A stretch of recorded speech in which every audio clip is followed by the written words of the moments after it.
ಪ್ರಪಂಚದಲ್ಲಿ ವಿದ್ಯಾಭ್ಯಾಸಕ್ಕೆ ಬಹಳ ಬೇಡಿಕೆ ಇದೆ. ಬಡವರ ಮಕ್ಕಳು ಓದಲಿಕ್ಕೆ ಸಾಧ್ಯ ಇಲ್ಲ. ಸರ್ಕಾರ ಬಹಳಷ್ಟು ಅನುಕೂಲ ಮಾಡಿಕೊಟ್ಟಿದೆ. ಅದರಲ್ಲೂ ಈ ಒಂದು IIT JEE ಅಂತಹ ಕೋಚಿಂಗ್ ತಗೊಳ್ಳುವಂಥದ್ದು, ಮತ್ತು ಈ ಏಜ್ನಲ್ಲಿ ಈ 10ನೇ ತರಗತಿ ಮುಗಿದ ನಂತರ 11 ಹಾಗೂ 12ನೇ ತರಗತಿಯ ಮಕ್ಕಳ ಏಜ್ ಇದೆಯಲ್ಲ, ಆ ಏಜ್ ಒಂದು ಜೀವನದ ಟರ್ನಿಂಗ್ ಪಾಯಿಂಟ್.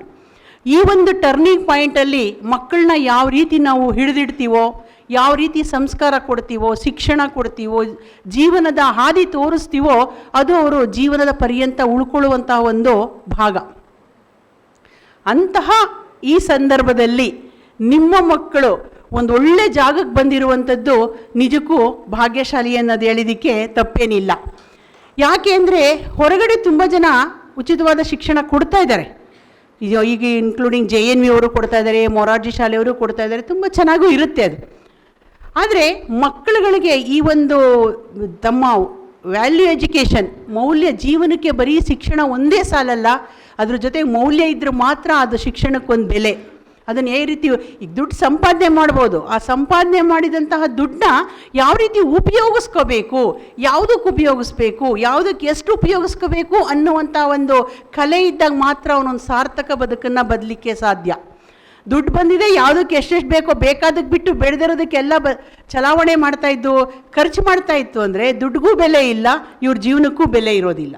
ಅಂತಹ ಒಂದು ಜೀವನದ ಮೌಲ್ಯಗಳ ಜೊತೆಗೆ ಶಿಕ್ಷಣ ಕೊಡುವಂಥದ್ದು, ಸಂಪೂರ್ಣವಾಗಿ ಉಚಿತವಾಗಿ ಕೊಡುವಂಥದ್ದು, ಬೇಸ್ನಂತಹ ಪ್ರತಿಷ್ಠಿತ ಸಂಸ್ಥೆಯಿಂದ ಕೋಚಿಂಗ್ ಸಿಗುವಂಥದ್ದು, ರಾಷ್ಟ್ರೋತ್ಥಾನ ಪರಿಷತ್ನಂತಹ ಸಂಸ್ಥೆಯಿಂದ ಶಿಕ್ಷಣ ಜೊತೆಗೆ ಸಂಸ್ಕಾರ ಸಿಗುವಂಥದ್ದು, ಒಳ್ಳೆ ಸುಸಜ್ಜಿತವಾದಂತಹ ವ್ಯವಸ್ಥೆ, ಒಂದು ಚೂರು ಕೊರತೆ ಇಲ್ಲದಂತಹ, ಒಬ್ಬರು ಹೇಳ್ತಿದ್ರು 10 ಲಕ್ಷ ಕೊಟ್ಟರೂ ಈ ರೀತಿಯಾದಂತಹ ವ್ಯವಸ್ಥೆ ಇರುವಂತಹ, ವಾತಾವರಣ ಇರುವಂತಹ ಕಾಲೇಜ್ಗಳು ನಮಗೆ ಸಿಗೋದಿಲ್ಲ ಅಂತ. ಹಾಗಾಗಿ ಇಷ್ಟು ಇರುವಂಥ ವ್ಯವಸ್ಥೆ ಸ್ಥಿತವಾದಂಥ ಸುಸ್ಥಿತಿ ನಮ್ಮ ಮಕ್ಕಳಿಗೆ ಸಿಕ್ಕಿದೆ. ಈ ಹೊರಗಡೆ ಪ್ರಪಂಚದಲ್ಲಿ ಏನೋ ಒಂದು 500 ರೂಪಾಯಿ ಕೊಟ್ಟರೆ ಒಂದು ಓಟ್ ಕೇಳ್ತಾರೆ, ಏನೋ ಕೊಟ್ಟರೆ ಏನೋ ಕೇಳ್ತಾರೆ, ಮುಯಿ ಕೊಟ್ಟರೆ ಮುಯಿ ಹಾಕಬೇಕು ಅಂತ ಕೇಳ್ತಾರೆ, ಮುಯಿ ಆಳು ಬಂದರೆ ನೀವು ನಮ್ಮ ಮನೆಗೆ ಮುಯಿ ಕೆಲಸಕ್ಕೆ ಬರಬೇಕು ಅಂತಾರೆ. ಸಮಥಿಂಗ್ ಏನೋ ಇದ್ದರೂ ಮಾತ್ರ ಒಬ್ರು ತೆಗೆದುಕೊಳ್ಳುವಂಥ ವ್ಯವಸ್ಥೆ ಇರೋದಾಗ ಏನೂ ಅಪೇಕ್ಷೆ ಪಡದೆ ನೀವು ಯಾಕೆ ಇಷ್ಟೊಂದು ಜೋರಾಗಿ ಇಷ್ಟು ವ್ಯವಸ್ಥಿತವಾಗಿ ನಮ್ಮಿಂದ ಏನೂ ತೊಗೊಳ್ದೆ ನೀವು ಇಷ್ಟು ಉತ್ಕೃಷ್ಟತೆ ಇರುವಂತಹ ಮಾಡ್ತಿದ್ದೀರಾ ಅಂತ ಕೇಳಿದಾಗ ದಿನೇಶ್ ಜಿ ಅವ್ರಿಗೆ ಏನು ಹೇಳಬೇಕು ಅನ್ನೋದು ಗೊತ್ತೇ ಆಗಲಿಲ್ಲ. ಯಾಕೆಂದರೆ ಅವ್ರು ಮೊದಲು ಪ್ರಿಪೇರ್ ಏನು ಆಗಿರಲಿಲ್ಲ, ಏನೋ ಮನಸ್ಸಿನಲ್ಲಿ ಇಟ್ಕೊಂಡು ಏನೋ ಮಾಡಿದಿದ್ರೆ ಅದನ್ನು ಹೇಳ್ಬೋದಾಗಿತ್ತು ಅಲ್ವಾ. ಆದರೆ ಅವ್ರಿಗೇನು ಇಲ್ಲ ಒಳಗಡೆ, ನಾವು ಯಾವ ಉದ್ದೇಶ, ಅವರಿಂದ ಏನು ಅಪೇಕ್ಷೆ ಪಡಬೇಕು ಅನ್ನೋದೇ ಗೊತ್ತಾಗಲಿಲ್ಲ. ಆಗ ಆ ತಾಯಿ ಕೇಳಿದಂಥ ಪ್ರಶ್ನೆಗೆ ಅವ್ರು ಹೇಳಿದರು, ಆತ್ಮತೃಪ್ತಿ ಒಂದೇ ಅಮ್ಮ ಅಂತ ಹೇಳಿದ್ರು. ಏನು ತಪಸ್ ಪ್ರಾಜೆಕ್ಟು ನಮ್ಮ ಮಕ್ಕಳಿಗೆ ಕೊಡುತ್ತೆ, ನಿಮಗೆ ಕೊಡುತ್ತೆ, ಅದನ್ನು ಸ್ವೀಕಾರ ಮಾಡಲಿಕ್ಕೆ ಓಪನ್ ಆರ್ಟ್ ಇಟ್ಕೊಂಡು ಬರಬೇಕು. ಇಲ್ಲಿನ 2 ವರ್ಷಗಳ ಕಾಲ, ಈ ದಿನ ಈಗ ನಮ್ಮ ಮಕ್ಕಳು ಇವಾಗ 2 ವರ್ಷ ಮುಗಿಸಿ ಹೊರಗಡೆ ಹೋಗ್ತಾ ಇರುವಂಥವ್ರು ಹೇಗೆ 2 ವರ್ಷ ಆಯಿತು ಅನ್ನುವಂಥದ್ದೇ ಗೊತ್ತಾಗೋದಿಲ್ಲ ಅಂತ ಹೇಳ್ತಾರೆ. ಆದರೆ ಗೊತ್ತಾಗತ್ತೆ, ಯಾಕೆಂದರೆ ತಿಂಗಳು ಕಳೀತಾನೆ ಇರುತ್ತೆ. ನಮ್ಮ ಮಕ್ಕಳು ಏನು ನೀವು ನನ್ನ ತಪಸ್ಸಿನಲ್ಲಿ 2 ವರ್ಷ ಓದಿ IIT JEEಗೆ ಒಳ್ಳೆ ಕೋಚಿಂಗ್ ತೊಗೋಬೇಕು ಅನ್ನೋ ನನ್ನ ಜೀವನದ ಒಂದು ಉದ್ದೇಶನ ಈಡೇರಿಸ್ಕೋಬೇಕು ಅಂತ ಆಸೆಗಳನ್ನ ಇಟ್ಕೊಂಡು ಬಂದಿರುವಂಥ ನಿಮಗೂ, ನನ್ನ ಮಗ ಒಂದೊಳ್ಳೆ ಭವ್ಯ ಭವಿಷ್ಯನ ಕಟ್ಕೊಳ್ಳಿಕ್ಕೆ ಇವೆರಡೂ ಸಂಸ್ಥೆಗಳು ಸೇರಿ ನನಗೊಂದು ವ್ಯವಸ್ಥೆ ಮಾಡಿಕೊಡ್ತು ಅಂತ ಆಸೆ ಇಟ್ಕೊಂಡಿರುವಂಥ ನಿಮಗೂ, ಮಾನಸಿಕವಾಗಿ ನಾವು ಒಂದೊಳ್ಳೆ ಜಾಗಕ್ಕೆ ಬಂದಿದ್ದೀವಿ. ಯಾವುದೇ ಕಾರಣಕ್ಕೂ ನಾವು ಅಯ್ಯೋ ಅನ್ನೋದ್ಗಳಿಗಿಂತ ಹೋಗುವಾಗ ಯಾರೂ ಬೇಜಾರು ಮಾಡ್ಕೊಳ್ದೆ ಒಂದು ಅದೃಷ್ಟದ ಬಾಗಿಲು, ನನ್ನ ಮಗನ ಅದೃಷ್ಟದ ಬಾಗಿಲು ತೆಗೆದಿದೆ, ನನ್ನ ಮಗನಿಗೆ ಇನ್ನೊಳ್ಳೆ ಒಂದು ಜಾಗಕ್ಕೆ ತಲುಪಿಸ್ಬಿಟ್ಟು ಹೋಗ್ತಾ ಇದ್ದೀನಿ ಅಂತ ನೀವು ಅನ್ಕೋಬೇಕು. ನೀವು ನನ್ನ ಒಂದು ಜೀವನದ ಗುರಿನ ಈಡೇರಿಸ್ಕೊಳ್ಳಿಕ್ಕೆ ಭಗವಂತ ನಮಗೊಂದೊಳ್ಳೆ ಆಪರ್ಚುನಿಟಿ ಕೊಟ್ಟಿದ್ದಾನೆ, ಒಂದು ಗೋಲ್ಡನ್ ಆಪರ್ಚುನಿಟಿನ ನನಗೆ ಇಲ್ಲೊಂದು ಒದಗಿಸ್ಕೊಟ್ಟಿದ್ದಾನೆ. ಇದನ್ನು ನಾನು 100% ನನ್ನ ಎಫಿಷಿಯನ್ಸಿಯಿಂದ, ನನ್ನ ಎಫರ್ಟಿಂದ, ನನ್ನ ಡೆಡಿಕೇಷನಿಂದ, ನನ್ನ ಡಿಸಿಪ್ಲಿನ್ ಲೈಫಿಂದ ಇದನ್ನು ನಾನು ಈಡೇರಿಸ್ಕೊಳ್ಳೇಬೇಕು ಅಂತ ಕಮಿಟ್ಮೆಂಟಿಂದ ನೀವು ಈ ಇಬ್ಬರೂ ಸಹ ಒಂದು ಕೋಆರ್ಡಿನೇಷನಿಂದ ಮಾತ್ರ ಒಂದು ಸಕ್ಸಸ್ ಕಾಣಲಿಕ್ಕೆ ಸಾಧ್ಯ. ಹೇಗೆ ರಾಷ್ಟ್ರೋತ್ಥಾನ ಪರಿಷತ್ತು ವ್ಯವಸ್ಥೆ ಬೇಸು ಶಿಕ್ಷಣ ಕೊಟ್ಟು ಒಂದು ಒಳ್ಳೆ ಕೋಆರ್ಡಿನೇಷನಿಂದ ಒಂದೊಳ್ಳೆ ಮಕ್ಕಳುಗಳನ್ನ ತಯಾರು ಮಾಡ್ತಾ ಇದೆಯೋ, ಅದೇ ರೀತಿ ನಾವು ಯಾವ ರೀತಿ ನಿಮಗೆ ಸಹಕಾರ ಕೊಡ್ತಾ ಇದ್ದೀವೋ ಪೋಷಕರಿಂದನೂ ಅದೇ ರೀತಿಯ ಸಹಕಾರ ನಮಗೆ ಬೇಕಾಗಿದ್ದಾಗ ಈ ಎರಡೂ ಕೋಆರ್ಡಿನೇಷನಿಂದ ಮಕ್ಕಳ ಭವಿಷ್ಯ ನಿರ್ಮಾಣ ಮಾಡಲಿಕ್ಕೆ ಸಾಧ್ಯ ಆಗತ್ತೆ. ನಿಮಗೆಲ್ಲ ಗೊತ್ತಿರ್ಬೋದು, ಇಡೀ ಪ್ರಪಂಚದಲ್ಲೇ ಟಫೆಸ್ಟ್ ಎಕ್ಸಾಮ್ ಅಂದರೆ IIT JEE ಅಡ್ವಾನ್ಸ್ಡ್ ಎಕ್ಸಾಮು. ಇದನ್ನು Australia professors, American university professors ಎಲ್ಲರೂ ವೆರಿಫೈ ಮಾಡಿ ಹೇಳಿದ್ದಾರೆ.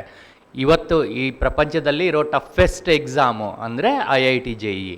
ಆ ಎಕ್ಸಾಮ್ ಬರೆಯೋಕ್ಕೆ ನೀವು ಹೋಗ್ತಾ ಇದ್ದೀರಾ. ನಿಮ್ಗೆ ಗೊತ್ತಿರ್ಬೋದು, ನೀವೆಲ್ಲ ಹೋಮ್ವರ್ಕ್ ಮಾಡಿರ್ತೀರ ಬಿಫೋರ್ ಈ ಅಪ್ಲಿಕೇಶನ್ ತುಂಬೋಕ್ಕಿಂತ ಮುಂಚೆ, ಅಥವಾ ಕ್ಯಾಂಪ್ ಸೆಲೆಕ್ಟ್ ಆಗಿದ್ದೀರಿ ಅಂತ ಗೊತ್ತಾದ ತಕ್ಷಣ ನೀವೆಲ್ಲ ಅದ್ರ ಬಗ್ಗೆ ಒಂದು ಸ್ವಲ್ಪ, ನೀವಿಲ್ಲ ಅಂದರೆ ಅಟ್ಲೀಸ್ಟ್ ನಿಮ್ಮ ಪೋಷಕರಾದರೂ ಗೂಗಲ್ಲು, ChatGPT ಇಂದೆಲ್ಲ ನೋಡಿರ್ತಾರೆ ಏನಿದೆ ಎಕ್ಸಾಮು ಅಂತಂದು. ಕನಿಷ್ಠ ಒಂದು 13ರಿಂದ 14 ಲಕ್ಷ ಮಕ್ಕಳು ಪ್ರತಿ ವರ್ಷ ಎಕ್ಸಾಮ್ ಬರೀತಾರೆ. 17,000 IIT ಸೀಟ್ಗೋಸ್ಕರ. ಅಂದರೆ ತಿಳ್ಕೊಳ್ಳಿ ಎಷ್ಟು ಕಾಂಪಿಟೇಷನ್ ಇರುತ್ತೆ ಅಂತಂದು. ಓಕೆ, ಆ 17,000ದಲ್ಲಿ 35ರಿಂದ 40 ಮಕ್ಕಳು ಈ ಬ್ಯಾಚಿಂದ ಅಥವಾ ಈ ಸಂಸ್ಥೆಯಿಂದ ಯಾಕೆ ಹೋಗಬಾರ್ದು, ಅದೆಲ್ಲ ನಿಮ್ಮ ಕೈಲಿದೆ. ಅದಕ್ಕೋಸ್ಕರ ನೀವೇನು ಮಾಡ್ಬೇಕಂದ್ರೆ ಈ 2 ವರ್ಷ ನಿಜವಾಗ್ಲೂ ತಪಸ್ಸು ಮಾಡಬೇಕು. ಓಕೆ, ಗೊತ್ತು ನೀವೆಲ್ಲ ಕಥೆ ಕೇಳಿರ್ಬೋದಲ್ಲ, ಧ್ರುವ ಹೆಂಗೆ ತಪಸ್ಸು ಮಾಡಿದ, ಪ್ರಹ್ಲಾದ ಹೆಂಗೆ ತಪಸ್ಸು ಮಾಡಿದ, ಎದಕ್ಕೂ ಡೈಗ್ರೆಸ್ ಆಗಲಿಲ್ಲ, ಯಾವುದೇ ಪ್ರಲೋಭನೆಗಳಿಗಾಗಲಿಲ್ಲ. ಆ ಥರ ಈ 2 ವರ್ಷ ನೀವು ನಿಮ್ಮ ತನುಮನ ಧನ ಅನ್ನೋದು ತುಂಬ ದೊಡ್ಡ ವರ್ಡ್ ಆಯಿತು, ನೀವು ಕಂಪ್ಲೀಟ್ ಫೋಕಸ್ ಇಟ್ಕೊಂಡು ಈ 2 ವರ್ಷ ನೀವು ಇಲ್ಲಿ ಅಭ್ಯಾಸ ಮಾಡಬೇಕು. ಓಕೆ, ಬೇಂದ್ರೆ ಅವರೊಂದು ಮಾತು ಹೇಳಿದರು ಯಾವುದೋ ಒಂದು ಸಂದರ್ಭದಲ್ಲಿ. ಓಕೆ, ನೀನು ಒಮ್ಮೆ ಯುದ್ಧಕ್ಕೆ ಹೋಗ್ತೀಯಾ ಅಂತ ಗೊತ್ತಾದರೆ ಸಾಕು, ಗೆಲ್ಲೋಕೆ ಯುದ್ಧಕ್ಕೆ ಹೋಗ್ತೀರಾ, ಬಟ್ ಸೋಲೋಕ್ಕೂ ರೆಡಿ ಆಗಿರಬೇಕು ಅಂತಂದು. ಸೊ ನೀವು ಯಾವುದೇ ಒಂದು ಪ್ರಾಜೆಕ್ಟು ಅಥವಾ ಯಾವುದೇ ಒಂದು ಕಾರ್ಯ ಕೈಗೊಂಡಾಗ 50% ಚಾನ್ಸ್ ಸಕ್ಸಸ್ ಇರುತ್ತೆ, 50% ಚಾನ್ಸ್ ಫೇಲ್ಯೂರ್ ಇರುತ್ತೆ. ಓಕೆ, ಸೊ ನೀವು ಅಲ್ಲಿಂದ ಸ್ಟಾರ್ಟ್ ಮಾಡ್ತೀರಾ. So when you start with a 50-50 probability. Okay, but in 2 years, okay, you have to make this with a probability of maybe 90-10, 95-5 or 99-1%. ಅಂದರೆ 99% ಸಕ್ಸಸ್ಸು, 1% ಫೇಲ್ಯೂರು. ಯಾಕಂದರೆ ಅದು ನಿಮ್ಮ ಕೈಲಿರಲ್ಲ ಆವತ್ತಿನ ದಿವಸ. And it is A relative grading competition. ನೀವು ಎಷ್ಟೇ ಚೆನ್ನಾಗಿ ಮಾಡಿದ್ರೆ ಅವ್ರು ಸೆಲೆಕ್ಟ್ ಮಾಡೋದು ಟಾಪ್ 17,000. ಅಂದರೆ 70,000 ಸೀಟ್ ಇರೋದು. ನಾರ್ಮಲಿ ಈ ವರ್ಷ ಒಂದು 50,000ವರೆಗೂ ಅವ್ರು ಸೆಲೆಕ್ಟ್ ಮಾಡ್ತಾರೆ, JEE ಅಡ್ವಾನ್ಸ್ ರ್ಯಾಂಕ್ ಕೊಡೋದು. ಓಕೆ, ಸೊ ನೀವು ಅಂಥ ಒಂದು ಟಫ್ ಎಕ್ಸಾಮ್ಗೆ ಹೋಗ್ತಾ ಇದ್ದೀರಾ. ಅದಕ್ಕೋಸ್ಕರ ನೀವು ಇವತ್ತಿಂದನೇ ಪ್ರಿಪೇರ್ ಆಗಬೇಕು, ಇವತ್ತಿಂದಾನೇ. ಓಕೆ, ಆಯಿತು ಇವತ್ತೊಂದು ಕೇಳಿ, ಇವತ್ತೊಂದು ಸ್ವಲ್ಪ ಆರಾಮ ಮಾಡಿ, ಅಪ್ಪ ಅಮ್ಮ ಊರಿಗೆ ಹೋಗ್ತಾರೆ, ಅದಾದಮೇಲೆ ಒಂದು 2 ದಿವಸ ಡಲ್ ಆಗಿದ್ದು, ಆಮೇಲೆ ನೋಡೋಣ, ಇಲ್ಲಿ ಸೆಟ್ ಆಗಬೇಕು, ಇಲ್ಲಿ ಊಟ ಸೆಟ್ ಆಗಬೇಕು, ಇಲ್ಲಿ ವಾತಾವರಣ ಸೆಟ್ ಆಗಬೇಕು, ಎಲ್ಲ ಫ್ರೆಂಡ್ಸ್ ಆಗಬೇಕು. ಇಲ್ಲ, ಅದಕ್ಕೆ ಸ್ಕೋಪೇ ಇಲ್ಲ ನಿಮಗೆ. ಇವತ್ತು ಮಧ್ಯಾಹ್ನ ಕ್ಲಾಸಸ್ ಶುರು ಆಗುತ್ತೆ, ಆವಾಗಿಂದ ನಿಮ್ಮ ಪ್ರಿಪ್ರೇಷನ್ ಸ್ಟಾರ್ಟು. ಸೊ ಇಲ್ಲಿವರೆಗೂ ಯಾರು ನಮ್ಮ ಹುಡುಗರು ಇಲ್ಲಿಂದ ಹೋಗಿ ಬೇರೆ ಬೇರೆ ಕಂಪನಿಲಿ ಕೆಲಸ ಮಾಡ್ತಿದ್ದಾರೆ, ಏನು ಮಾಡ್ತಿದ್ದಾರೆ, ಅವ್ರಿಗೆ ಇವೆಲ್ಲ ಪ್ರಾಬ್ಲಮ್ ಆಗಿಲ್ಲ. ನನಗೆ ಖಿನ್ನತೆ, ದುಃಖ, ವ್ಯಾಕ್ಯೂಮು ಏನೂ ಇಲ್ಲ. ಯಾಕಂದರೆ ಈ 2 ವರ್ಷ ನಾವು ಫಿಸಿಕ್ಸು, ಕೆಮಿಸ್ಟ್ರಿ, ಮ್ಯಾಥಮೆಟಿಕ್ಸು ನಿಮಗೆ ಟಾಪ್ ಕ್ಲಾಸ್ ಹೇಳ್ತೀವಿ. ಅದೇ ಥರ ನಿಮಗೆ ಈ 2 ವರ್ಷ ಒಂದೇನು ಎನ್ವಿರಾನ್ಮೆಂಟ್ ಇಲ್ಲಿ ಸಿಗುತ್ತೆ, ಒಂದೇನು ವಾತಾವರಣ ಸಿಗುತ್ತೆ ಅಂದರೆ ಮುಂದೆ ಹೆಂಗಿರಬೇಕು ಜೀವನದಲ್ಲಿ. ಓಕೆ, ಯಾಕೆಂದರೆ ಬರೀ ನೌಕರಿ, ಬರೀ degree will not take you anywhere. Okay, it will not take you long way. ಬೇಕು, ಅದು ಇಂಪಾರ್ಟೆಂಟ್. ಇವತ್ತಿನ ಇದರಲ್ಲಿ ನಿಮ್ಗೆ ಒಳ್ಳೆ ಕಂಪನಿಲಿ ಕೆಲಸ ಸಿಗಬೇಕಾದ್ರೆ ಒಳ್ಳೆ ಎಕ್ಸಾಮ್ ಪಾಸ್ ಆಗಬೇಕು, ಒಳ್ಳೆ ಇನ್ಸ್ಟಿಟ್ಯೂಟಲ್ಲಿ ನೀವು ಓದಿರಬೇಕು, ಒಳ್ಳೆ ಗ್ರೇಡ್ಸ್ ತೊಗೊಂಡಿರ್ಬೇಕು. ಬಟ್ ಅದಿಷ್ಟು ಮಾತ್ರ ನಿಮ್ಮಿಂದ ಸಕ್ಸಸ್ ಆಗಂಗಿಲ್ಲ. ಯಾಕಂದರೆ ಎಷ್ಟೋ ಜನ ನಾವು ನೋಡ್ತೀವಿ, ಎಷ್ಟು ಜನ ಮಧ್ಯ ನೌಕರಿ ಮಾಡೋದು ಬಿಡ್ತಾರೆ, ಒಂದು ದಿವಸ ಹೋಗ್ತಾರೆ, ಬಾಸ್ ಜೊತೆ ಏನೋ ಅಂತಾನೆ, ಅದನ್ನು ಅವ್ರಿಗೆ ಅರ್ಗಿಸ್ಕೊಳ್ಳೋಕ್ಕಾಗಲ್ಲ. ಓಕೆ, ಬಿಟ್ಟು ಬಂದುಬಿಡ್ತಾರೆ, ದೆನ್ ಏನೋ ಮಾಡೋಕ್ಕೆ ಹೋಗ್ತಾರೆ, ಏನೇನೋ ಮಾಡ್ತಾರೆ, ಜೀವನದಲ್ಲಿ ಎಲ್ಲೂ ಹೋಗಲ್ಲ. ಒಂಥರ ಗುರಿ ಇಲ್ಲದ ಗಾಳಿಪಟ ಅಂತಾರಲ್ಲ, ಆ ಥರ ಎಲ್ಲೆಲ್ಲೆಲ್ಲೋ ಹೋಗ್ತಿರ್ತಾರೆ. ಬಟ್ ಈ ನಮ್ಮ ಬ್ಯಾಚಲ್ಲೇನು ಈ 13 ಬ್ಯಾಚ್ ಆಗಿದೆ ಇಲ್ಲಿವರೆಗೂ, ಅಟ್ಲೀಸ್ಟ್ ಒಂದು ಮೊದಲಿಂದ 5-6 ಬ್ಯಾಚ್ನವರೆಲ್ಲ ಬೇರೆ ಬೇರೆ ಬ್ಯಾಂಕ್ಸ್ ಇರ್ಬೋದು, ಸಾಫ್ಟ್ವೇರ್ ಕಂಪ್ನಿ ಇರ್ಬೋದು, ಮ್ಯಾನುಫ್ಯಾಕ್ಚರಿಂಗ್ ಕಂಪ್ನಿ ಇರ್ಬೋದು, ಮಲ್ಟಿನ್ಯಾಷನಲ್ಸ್ ಇರ್ಬೋದು, ಅಲ್ಲೆಲ್ಲ ಕೆಲಸ ಮಾಡ್ತಾ ಇದ್ದಾರೆ. ಸೊ ಅವರು ನೋಡಿದಾಗ ಅವ್ರಿಗೆ ಆ ಒಂಥರದ್ದು ನಿಷ್ಠೆ, ಆ ಒಂಥರದ್ದು ಎಲ್ಲವನ್ನ ಸಹಿಸಿಕೊಂಡು ಹೋಗೋ ಸಹಿಷ್ಣುತೆ, ಅದೆಲ್ಲ ಏನು ಬಂದಿದೆಯಲ್ಲ, ಅದನ್ನು ಬೇರೆ ಯಾವ ಸಂಸ್ಥೆನೂ ನಿಮಗೆ ಕೊಡಲ್ಲ. To that extent I think you are very lucky. ಅದರಲ್ಲಿ 2 ಟೈಪ್ ನಶೆ ಇರುತ್ತೆ. ಒಂದು ನಶೆ ನಮಗೆಲ್ಲ ಗೊತ್ತು, ಏನೇನೋ ತೊಗೊಂಡು ಅದು ಮಾಡೋ ನಶೆ. 2ನೇ ನಶೆ ಎಲ್ಲ ನಾವು ಕೈಯಲ್ಲಿ ಜೋಬಲ್ಲಿ ಹಿಡ್ಕೊಂಡು ಹೋಗ್ತೀವಿ, phone. That is a biggest addiction today. ನಿಮಗೆ 2 ವರ್ಷ ಆ ಪ್ರಸಂಗ ಬರಲ್ಲ. ಓಕೆ, ಒಬ್ಬ ಹುಡುಗ ಬಂದು ಕ್ಯಾಂಪಲ್ಲಿ ಕೇಳ್ತಾ ಇದ್ದಂತೆ, ಅಲ್ಲಿ ನಮಗೆ ಪ್ರತಿ 2 ದಿವಸಕ್ಕೊಮ್ಮೆ ಫೋನ್ ಮಾಡಿ ಕೊಡ್ತಾರೆ, ನೀವ್ಯಾಕೆ ಕೊಡೋಲ್ಲ ಇಲ್ಲಿ, ಆ ಥರದ್ದೇನೋ ಒಂದು ವಾತಾವರಣದಿಂದ. ಬಟ್ ಬೆಲ್ಲ ಕೇಳ್ರಿ, ನಿಮ್ಮ ಅಣ್ಣಂದ್ರಿಗೆ ಕೇಳ್ರಿ, ಇಲ್ಲಿ 2 ವರ್ಷ ಅವ್ರಿಗೆ ಸ್ಕ್ರೀನೇ ನೋಡಿರಲ್ಲ ಅನಿಸುತ್ತೆ, ಎಕ್ಸೆಪ್ಟ್ ಕಂಪ್ಯೂಟರ್ ಸೈನ್ಸ್ ಲ್ಯಾಬಲ್ಲಿ ಪ್ರಾಕ್ಟಿಕಲ್ಲು, ಆಮೇಲೆ JEE main and JEE advanced practice test ಬಿಟ್ಟರೆ ಸ್ಕ್ರೀನ್ ಇಲ್ಲ. That is a biggest advantage, biggest blessing in disguise. Okay, ಹೊರಗಿನವ್ರಿಗೆ ನಮ್ಮ ಹುಡುಗರಿಗೆ ನೋಡ್ತೀವಲ್ಲ, 15 ನಿಮಿಷ ಆದ ತಕ್ಷಣ ಮನಸ್ಸು ಚಂಚಲತೆ ಶುರು ಆಗುತ್ತೆ. ವಾಟ್ಸಪ್ಪಲ್ಲಿ ಮೆಸೇಜ್ ಬಂತ, ನಾನು ಯಾರಿಗೋ ಮೆಸೇಜ್ ಕಳಿಸಿದ್ದೆ, ಅವ್ನು ರಿಪ್ಲೈ ಮಾಡಿದ್ನಾ ಇಲ್ಲ, ಏನು ಮಾಡಿರ್ಬೋದು, ಯಾಕೆ ಮಾಡಿದರೆ ಏನು ಮಾಡಿರ್ಬೋದು, ಮಾಡಿಲ್ಲ ಅಂದ್ರೆ ಯಾಕೆ ಮಾಡಿಲ್ಲ, ಇದೆಲ್ಲ ಆಗಿ ಕಾನ್ಸಂಟ್ರೇಷನ್ ಮಾಡಲಿಕ್ಕೆ ಆಗಂಗಿಲ್ಲ. ಬಟ್ ನಿಮಗೆ ಯು ಆರ್ ಫಾರ್ಚುನೇಟ್. ಆಮೇಲೆ ಎರಡನೇದು, ಇವತ್ತು ಇನ್ನೊಂದು, ನಾವೆಲ್ಲ ಚಿಕ್ಕವರಿದ್ದಾಗ, ನಾನು PUC ಮಾಡಿ 35 ವರ್ಷ ಆಯಿತು, ನಾವೆಲ್ಲ ನಮ್ಮಲ್ಲಿ ಒಂದು ಸಿಸ್ಟಮ್ ಇತ್ತು. PUC ಆಯಿತು, ಇಂಜಿನಿಯರಿಂಗಲ್ಲಾಯಿತು, ಒಂದೇನು ಗ್ರೂಪ್ ಸ್ಟಡಿ ಕಾನ್ಸೆಪ್ಟ್ ಇತ್ತು. ನಾವು ಫ್ರೆಂಡ್ಸ್ ಮನೆಗೆ ಹೋಗ್ತಿದ್ವಿ, ಫ್ರೆಂಡ್ಸ್ ನಮ್ಮ ಮನೆಗೆ ಬರ್ತಿದ್ರು, ಒಟ್ಟಿಗೆ ಓದ್ತಿದ್ವಿ, ಒಟ್ಟಿಗೆ ಡಿಸ್ಕಸ್ ಮಾಡ್ತಿದ್ವಿ. ಅದೆಲ್ಲ ಈಗಿನ ಕಾಲದಲ್ಲಿ ಹೊರಗಡೆ ಆ ಸಿಸ್ಟಮ್ಮೇ ಇಲ್ಲ. ಇನ್ಫ್ಯಾಕ್ಟ್ ನಾನು ನನ್ನ ಮಕ್ಕಳಿಗೆ ಹೇಳ್ತಿದ್ದೆ, ನೀವೆಲ್ಲ ಫ್ರೆಂಡ್ಸ್ ಮೀಟ್ ಮಾಡ್ತಿದಾರಲ್ಲ, ಏನೇನು ಮಾಡ್ತಾ ಇರ್ತಾರೆ ಅಂದರೆ, ಅವ್ನು ಹೇಳ್ತಿದ್ದ, we discuss everything except studies ಅಂತಂದು. ಅಂದರೆ ಅಭ್ಯಾಸ ಬಿಟ್ಟು ಬಾಕಿ ಎಲ್ಲ ಮಾತಾಡ್ತೀವಿ ನಾವು ಅಂತಂದು. ಬಟ್ ನಿಮಗಿಲ್ಲ, ನೀವೊಂದು 44 ಜನ ನಿಮ್ಮ ಬ್ಯಾಚ್ನವರು, 44 ಜನ ನಿಮ್ಮ ಸೀನಿಯರ್ಸ್, ಅಂದರೆ ಒಂದು 80 ಜನದ ಒಂದು ಗ್ರೂಪ್ ಕ್ಲೋಸ್ಡ್ ಕಮ್ಯುನಿಟಿ ಇಲ್ಲ ಆಗತ್ತೆ. ಓಕೆ, ಟೀಚರ್ಸ್ ಬರ್ತಾರೆ, ಟೀಚರ್ಸ್ ಪಾಠ ಮಾಡಿ ಹೋಗ್ತಾರೆ, ನೀವು ನೆಕ್ಸ್ಟ್ ಡೌಟ್ಸ್ ಕೇಳಬೇಕಾದ್ರೆ ಬಹುಶಃ ನೀವು ನೆಕ್ಸ್ಟ್ ಕ್ಲಾಸ್ವರೆಗೂ ವೇಟ್ ಮಾಡಬೇಕು.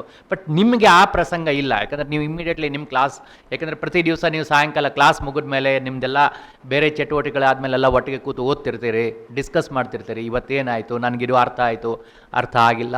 ಯಾರಿಗೋ 40 ಮಂದಿದಲ್ಲಿ ಯಾರಿಗೋ ಆ ಟೀಚರ್ ಅವತ್ತು ಎಷ್ಟು ಕೆಟ್ಟದಾಗಿ ಪಾಠ ಮಾಡಿದ್ರು 4 ಜನಕ್ಕಾದರೂ ಅರ್ಥ ಆಗಿರುತ್ತೆ ಬೈ ಲಾ ಆಫ್ ಎವರೇಜಸ್ಸು. ಬಟ್ ಆ 4 ಜನ ಇನ್ನೂ 40 ಜನಕ್ಕೆ ಹೇಳ್ಕೊಡ್ತಾರೆ, ಓ ನಾ ಹಿಂಗಾಯಿತು, ನಾನು ಹಿಂಗೆ ಅರ್ಥ ಮಾಡ್ಕೊಂಡೆ ಅಂತಂದು. ಸೊ ಇದೆಲ್ಲ ಅಡ್ವಾಂಟೇಜ್ ಇದೆ. ಸೊ ಈ ಅಡ್ವಾಂಟೇಜನ್ನು ನೀವು ಸದುಪಯೋಗ ಮಾಡಿಕೊಳ್ಳಿ. ಓಕೆ, 2 ವರ್ಷ ಆದಮೇಲೆ ನಾವು ಮತ್ತೆ ಈ ಥರದ್ದು ಮಧ್ಯೆ ಎಲ್ಲ ಭೇಟಿ ಆಗ್ತಿರ್ತೀವಿ ಬೇರೆ ಬೇರೆ ಇದರಲ್ಲಿ. ಬಟ್ ಈ ಥರ ಮತ್ತೆ ಎಲ್ಲ ಒಂದು ಗ್ರೂಪಲ್ಲಿದ್ದು ನಿಮ್ಮ ಸಕ್ಸಸ್ಸನ್ನು ಸೆಲೆಬ್ರೇಟ್ ಮಾಡೋಣ. JEE ಫೇಸ್ ಮಾಡಬೇಕು, JEEಲಿ ಒಳ್ಳೆ ರ್ಯಾಂಕ್ ತಗೋಬೇಕು, ಅದಕ್ಕೂ ಪ್ರಯತ್ನ ಇದೆ. ಜೀವನದಲ್ಲಿ JEE ಒಂದೇ ಪ್ರಮುಖವಾದ್ದಲ್ಲ, ಜೀವನ ಬಹಳ ದೀರ್ಘವಾಗಿರೋದು, ಅನೇಕ ಸಮಸ್ಯೆಗಳನ್ನ ಎದುರಿಸ್ಬೇಕಾಗಿ ಬರುತ್ತೆ. ಅದನ್ನು ಎದುರಿಸಲಿಕ್ಕೆ ಬೇಕಾಗಿರೋ ಸಾಮರ್ಥ್ಯನೂ ಮಕ್ಕಳಿಗೆ ಬೇಕು. ಅದನ್ನೂ ಸಹ ಇಲ್ಲಿ ನಾವು ಕೊಡೋಕ್ಕೆ ಪ್ರಯತ್ನ ಮಾಡ್ತೀವಿ. ನಾವು ತಪಸ್ಸನ್ನು ಯಾಕೆ ಮಾಡ್ತಿದ್ದೀವಿ ಅಂತ, ಈ ಉಚಿತವಾಗಿ ಈ ಪ್ರಕಲ್ಪವನ್ನು ನಾವು ಯಾಕೆ ಮಾಡ್ತಿದ್ದೀವಿ, ನಾವು ಸ್ಪಷ್ಟ ಉದ್ದೇಶ ಇಟ್ಕೊಂಡೇ ಮಾಡ್ತಾಯಿದ್ದೀವಿ. ಇಲ್ಲಿಂದ IITಗೆ ಹೋದಂತಹ ಮಕ್ಕಳು, ಅಕಸ್ಮಾತ್ IITಗೆ ಹೋಗಿಲ್ಲ, ಬೇರೆ ಇಂಜಿನಿಯರಿಂಗ್ ಕಾಲೇಜ್ನಲ್ಲಿ ಮುಗಿಸಿ ಒಳ್ಳೆ ಕೆಲಸಕ್ಕೆ ಹೋದಂತಹ ಮಕ್ಕಳು ಈಗಿನ ವಾತಾವರಣದಲ್ಲಿ ಹೇಗಿದ್ದಾರೆ ಅಂತಂದರೆ, ಅವರಿಗೆ ಮನೆ ಬೇಕಿಲ್ಲ, ಅವ್ರಿಗೆ ಸಮಾಜ ಬೇಕಿಲ್ಲ, ಅವ್ರ ಬದುಕು ಬಿಟ್ಟು ಬೇರೆ ಏನೂ ಬೇಕಿಲ್ಲ, ದೇಶನೂ ಬೇಕಿಲ್ಲ. ಆ ಸ್ಥಿತಿಯಲ್ಲಿ ಈಗಿನ ಇಂಜಿನಿಯರ್ಸ್ಗಳು ಅಥವಾ ಬೇರೆ ಬೇರೆ ಉದ್ಯೋಗದಲ್ಲಿ ಕೆಲಸ ಮಾಡೋರು ಈಗ ನಡ್ಕೊಳ್ತಿರೋಂತಹ ರೀತಿ. ನಾವು ತಪಸ್ಸು ಮಾಡಿದ್ದು ಬಹಳ ಮುಖ್ಯವಾಗಿ 2 ಉದ್ದೇಶದಿಂದ. ಒಂದು, ಇದು IIT JEE ಕೋಚಿಂಗೇ ಎಕ್ಸ್ಪೆನ್ಸಿವ್, ಬಡವರು ಇದನ್ನು ಮಾಡೋಕ್ಕೆ ಆಗಲ್ಲ. ಹಾಗಾಗಿ ಬಡವರು IITಗೆ ಹೋಗಬೇಕು, ಇದು ಮೊದಲನೇ ಉದ್ದೇಶ ಇದ್ದಿದ್ದು. ಆದರೆ ಯಾಕೆ ಹೋಗ್ಬೇಕು IITಗೆ? ಬರೀ ಹಣ ಸಂಪಾದನೆ ಮಾಡೋದಕ್ಕೆ, ಯಾವುದೋ ದೊಡ್ಡ ಉದ್ಯೋಗ ಸಂಪಾದನೆ ಮಾಡೋಕ್ಕೆ? ಅದು ಮಾಡಬೇಕು, ಉದ್ಯೋಗನೂ ಸಂಪಾದನೆ ಮಾಡಬೇಕು, ಹಣನೂ ಸಂಪಾದನೆ ಮಾಡಬೇಕು. ಆದರೆ ಅದರ ಜೊತೆಗೆ ಅವರು ಮನೆಯಿಂದ ದೂರ ಆಗಬಾರ್ದು. ಈಗ ನಿಮ್ಮ ಮಕ್ಕಳು ಇಲ್ಲಿ ಬಂದಿದ್ದಾರೆ, 2 ವರ್ಷ ಮನೆಯಿಂದ ದೂರ, ಇಲ್ಲಿಂದ IITಗೋ NITಗೋ ಎಲ್ಲೋ ಹೋದರು, ಮತ್ತು ಮನೆಯಿಂದ 4 ವರ್ಷ ದೂರ, ಅದು ಮುಗಿಯೋದೊಳಗೆ ಅವ್ರಿಗೊಂದು ಉದ್ಯೋಗ ಎಲ್ಲೋ ಸಿಗುತ್ತೆ, ಮತ್ತು ಮನೆಯಿಂದ ದೂರ, ಅಂದರೆ ಪರ್ಮನೆಂಟಾಗಿ ಮನೆಯಿಂದ ದೂರ. ಆದರೆ ಎಷ್ಟೇ ದೂರ ಹೋದರೂ ಅವರು ಮನೆಯ ಜೊತೆಗಿದ್ದಾರೆ ಅನ್ನುವಂತಹ ಮಾನಸಿಕತೆ, ಭಾವನೆ ಮಕ್ಕಳಲ್ಲಿ ಸದಾ ಇರಬೇಕು. ನಾನು ಎಷ್ಟೇ ಎತ್ತರಕ್ಕೆ ಹೋದರೂ ನನ್ನ ಕುಟುಂಬ ಮರಿಬಾರ್ದು, ಅಪ್ಪ ಅಮ್ಮನ ಮರಿಬಾರ್ದು, ನಾನು ಎಷ್ಟೇ ದೂರ ಹೋದರೂ ನನ್ನ ಸಮಾಜನ ಮರಿಬಾರ್ದು, ನಾನು ಎಷ್ಟೇ ದೂರ ಹೋದರೂ ನನ್ನ ದೇಶನ ಮರಿಬಾರ್ದು. ಇದು ನಮ್ಮ ಮಕ್ಕಳಲ್ಲಿ ಬರಬೇಕು.